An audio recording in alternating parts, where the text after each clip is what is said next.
Imagina um pó azul que brilha no escuro. Uma coisa assim, Hipnotizante. tão fascinante que você pega, mostra para sua família, distribui para os amigos como se fosse, sei lá, um presente mágico, um tesouro.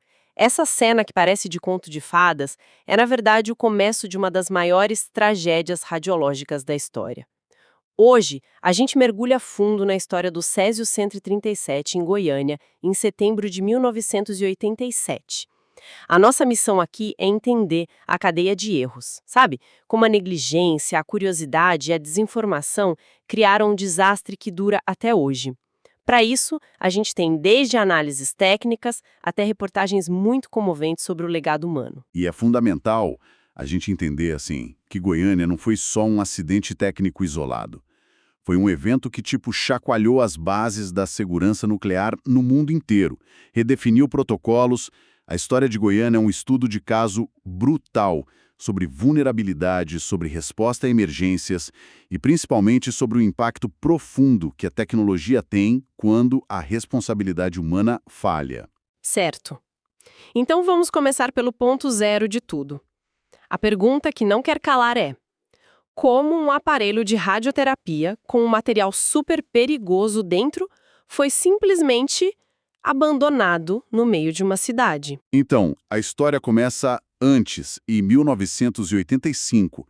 O Instituto Goiano de Radioterapia, o IGR, se mudou para uma nova sede. E nesse processo, eles simplesmente deixaram para trás um equipamento de teleterapia no prédio antigo. Deixaram lá, assim. Assim. E a situação era precária. O prédio estava em ruínas, parcialmente demolido, sem porta, sem segurança nenhuma. Para piorar tudo, o IGR estava numa briga judicial com a Santa Casa de Misericórdia pela posse do imóvel. Então o equipamento com a fonte de césio dentro ficou num limbo jurídico por quase 2 anos. Um limbo jurídico. Quer dizer que a justiça sabia do equipamento e nada foi feito. Exato. A justiça mandou o IGR não tirar os bens de lá, mas não disse o que fazer com o material perigoso. Isso criou, assim, a tempestade perfeita. O que a gente tinha ali era o que os especialistas chamam de fonte órfã. Fonte órfã. É uma fonte radioativa potente, sem dono, sem controle. Fora de qualquer radar regulatório. E aqui entra a falha sistêmica mais grave. A Comissão Nacional de Energia Nuclear, a CNN, que era quem devia fiscalizar, simplesmente não vistoriou o local depois que o IGR fechou. Não acredito. Isso sabiam que a fonte existia, mas não tinha um sistema de rastreamento do berço ao túmulo, sabe? Para garantir o descarte seguro.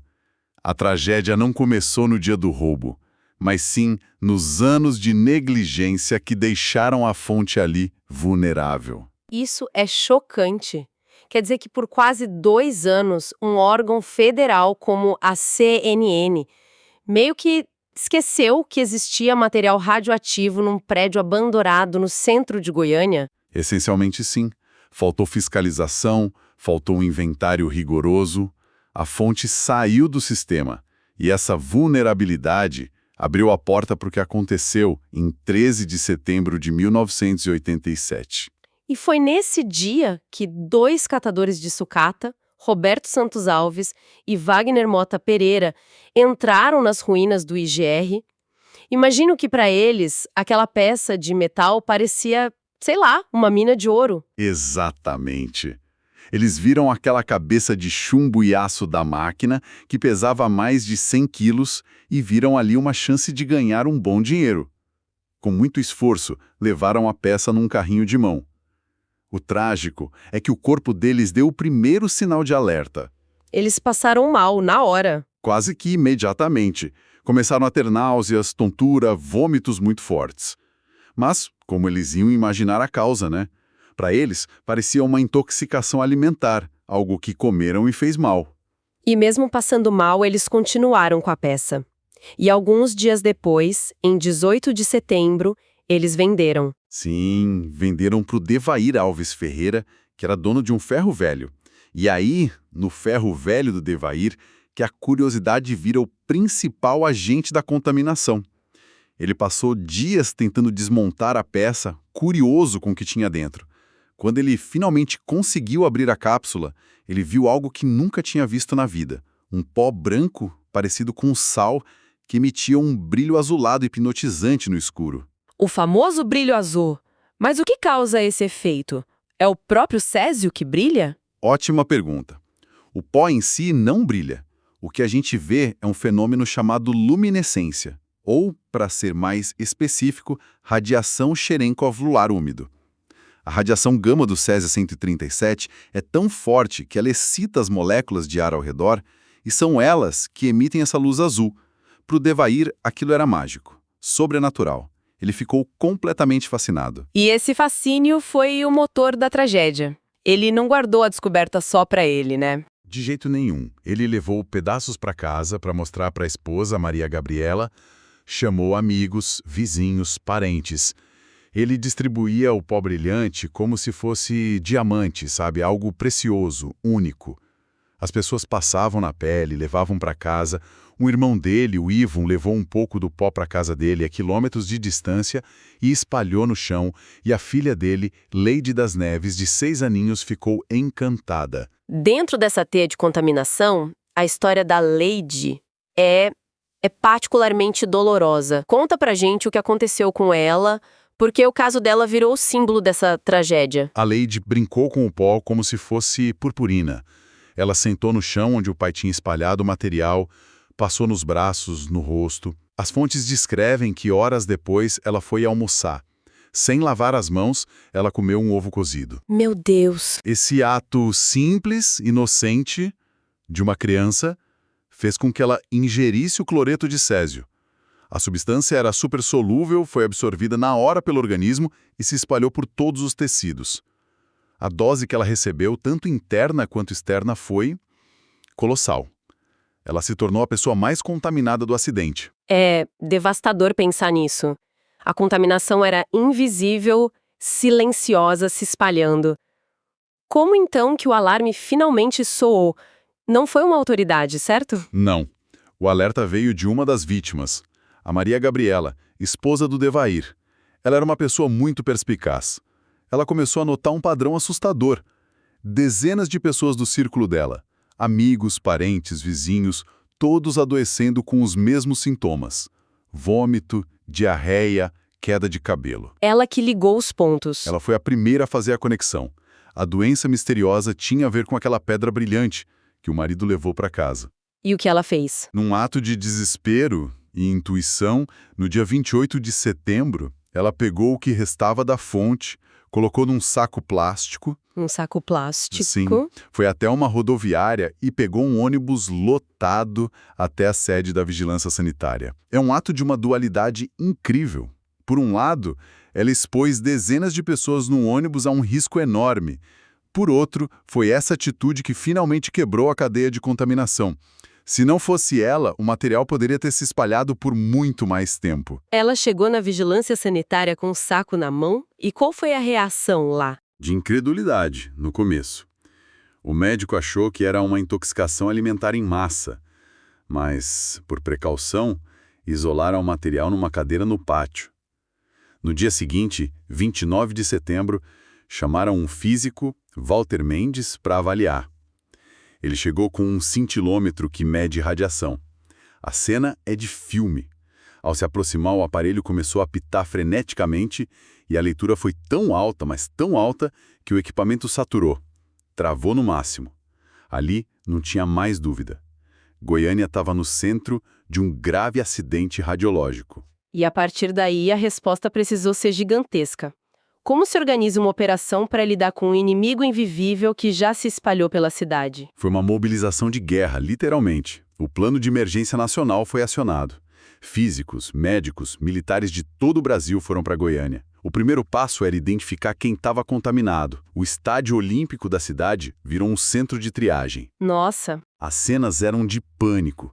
Mais de 112 mil pessoas, quase 10% da população da cidade na época, em filas quilométricas para passar pelos detectores de radiação. Desse total, 249 pessoas apresentaram contaminação significativa. E para essas 249 pessoas, especialmente as mais graves, o que veio a seguir foi um sofrimento que a gente nem consegue imaginar. Sim, os casos mais graves foram levados para o Hospital Naval Marcílio Dias, no Rio. Eles desenvolveram a síndrome aguda da radiação.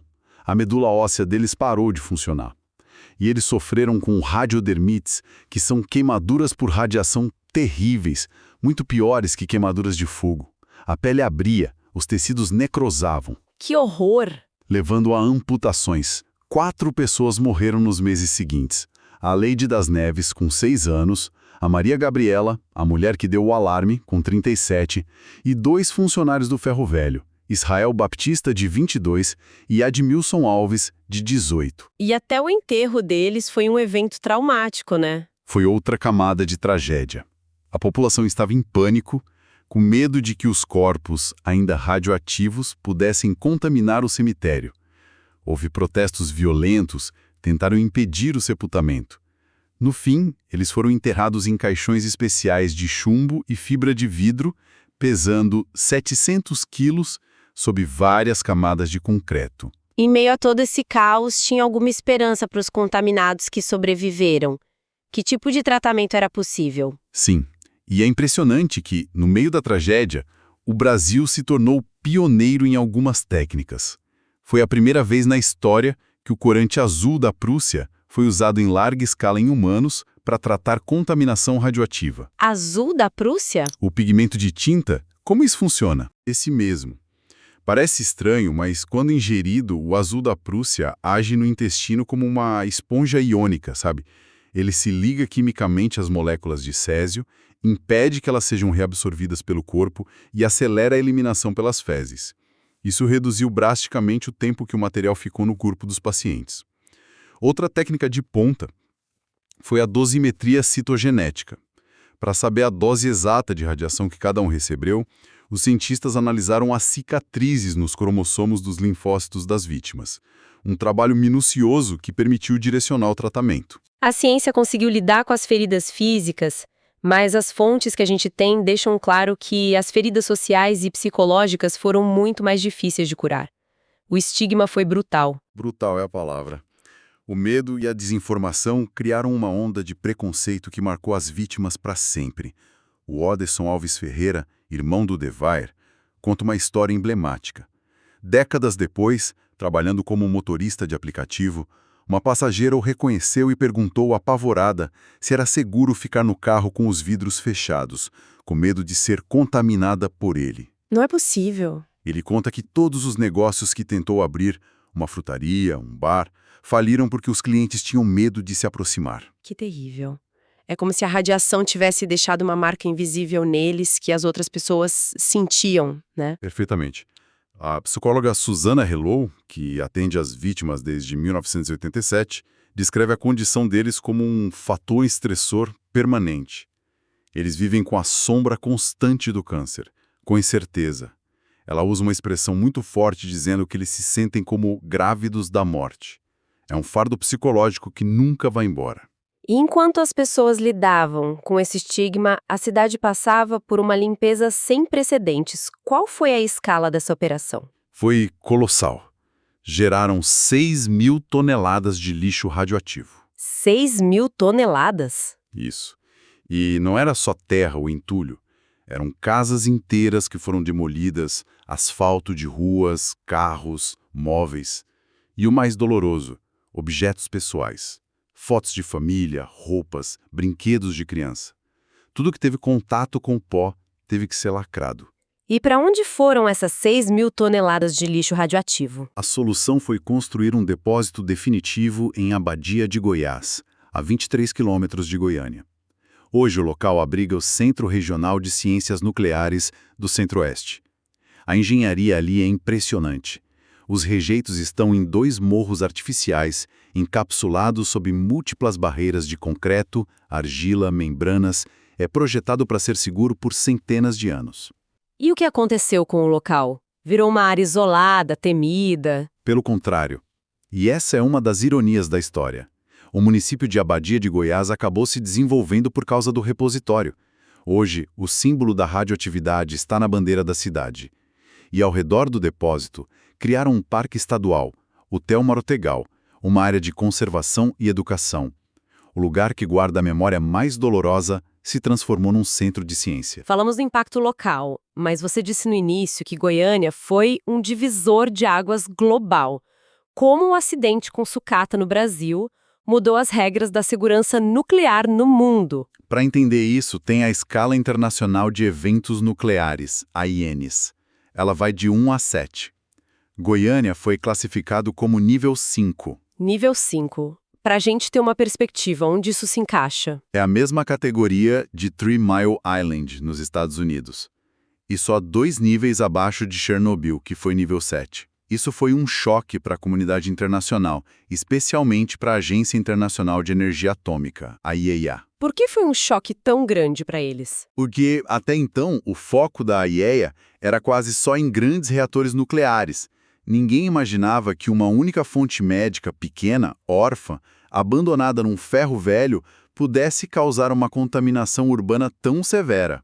Goiânia provou que o perigo não estava só nos grandes reatores, mas em milhares de pequenas fontes espalhadas pelo mundo. E qual foi a consequência prática disso? A IAEA mudou a abordagem. Completamente. Como resultado direto de Goiânia, a IAEA criou o Código de Conduta sobre a Segurança e Proteção de Fontes Radioativas. Isso forçou os países a criarem registros nacionais de todas as fontes e ter planos de emergência. No Brasil, o acidente acelerou a criação de uma lei específica para rejeitos radioativos. Basicamente, Goiânia forçou o mundo a levar a sério a segurança das fontes pequenas. Então, o que começou com uma cápsula esquecida num prédio em ruínas, passou pelo fascínio mortal de um brilho azul, deixou cicatrizes que duram até hoje e acabou forçando uma mudança fundamental na segurança nuclear do planeta. É uma história de falhas em cascata, mas também de resiliência e de lições aprendidas do jeito mais difícil. Exatamente. E fica a reflexão sobre a dualidade da nossa tecnologia, né? A mesma fonte de Césio-137, feita para salvar vidas no tratamento de câncer, quando negligenciada, causou essa catástrofe.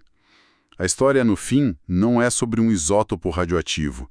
É sobre responsabilidade humana, sobre a cadeia de omissões e sobre a necessidade de uma vigilância constante sobre as ferramentas poderosas que a gente cria. A descontaminação física de Goiânia terminou há décadas, mas as fontes que a gente analisou mostram que a descontaminação social e psicológica parece não ter um fim previsível. Isso nos deixa com uma questão para refletir. O que é necessário para que uma comunidade cure não apenas as feridas visíveis da radiação, mas também as feridas invisíveis da memória, do estigma e do medo?